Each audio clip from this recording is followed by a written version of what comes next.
Oh my gosh. 3-week-old popcorn. That's why it's so low, because it's flipped over. Okay, today is January 3rd, and we are looking at the competency-based assessment for 2.5. So I was telling Brittany that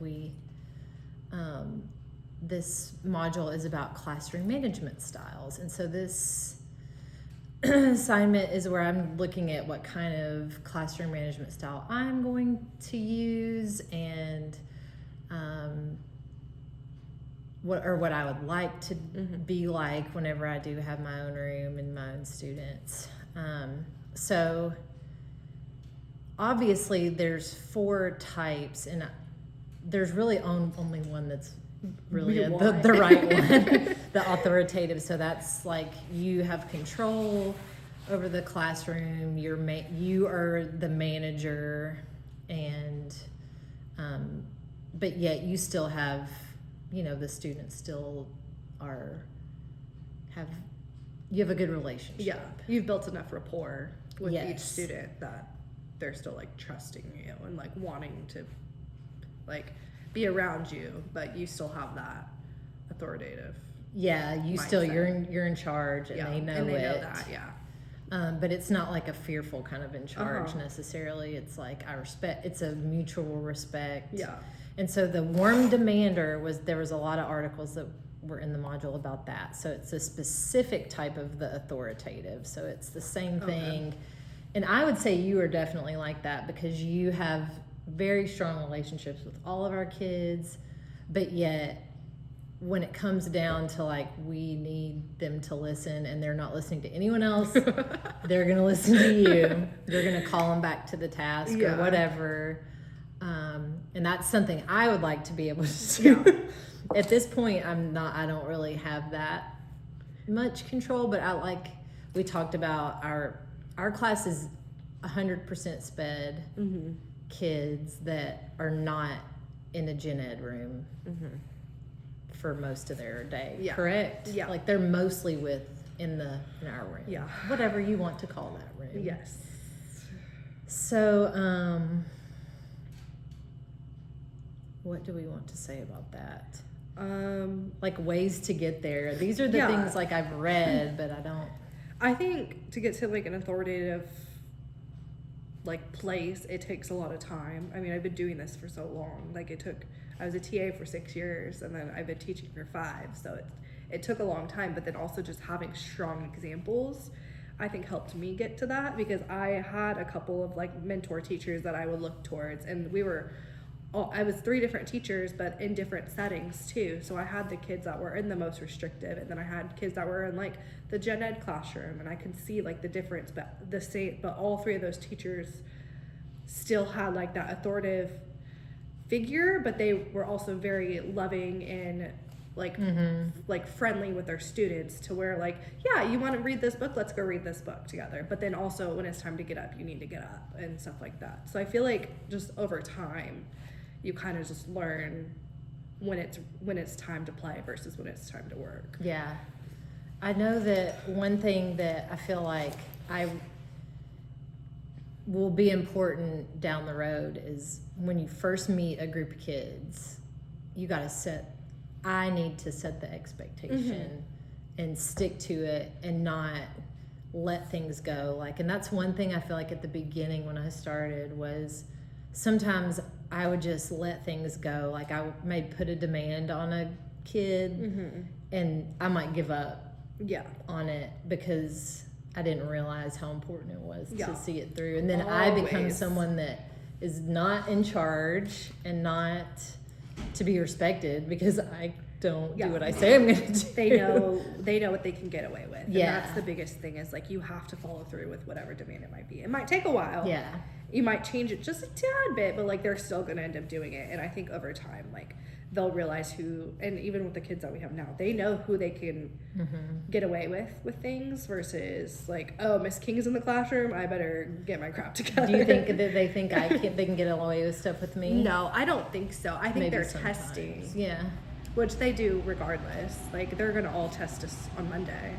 to see, let me figure out what I can get away. And that's Yeah. the whole extinction outburst thing too that I was talking about earlier with that behavior plan. Like, the more they realize they can't get away with a specific behavior, or we're ignoring that specific behavior, they're going to cause even bigger behaviors and bigger outbursts because they're going to do whatever they possibly can. Like one last hoorah. Yeah. That makes sense.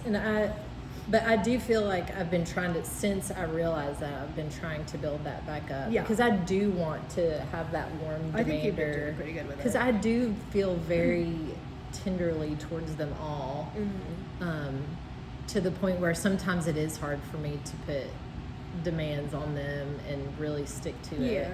But I'm trying to also, we talked about this before we started the video, but just not like making sure that when I'm giving them compliments or praise or negative feedback, like that it's matter of fact, it's not, you're not good or bad because of what I'm saying.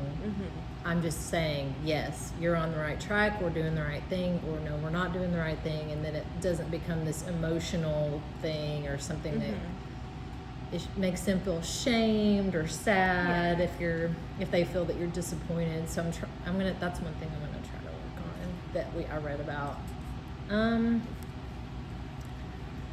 So a lot of the module talked about, I should have looked at what time we started this, but how it affects student engagement. And of course, like I watched a bunch of videos and a lot of them were had older kids and the classroom felt really lax and there was a lot of chatter, but when the teacher called them to do their work, they were all doing their work. And I don't know that we can get there because we're not Gen Ed.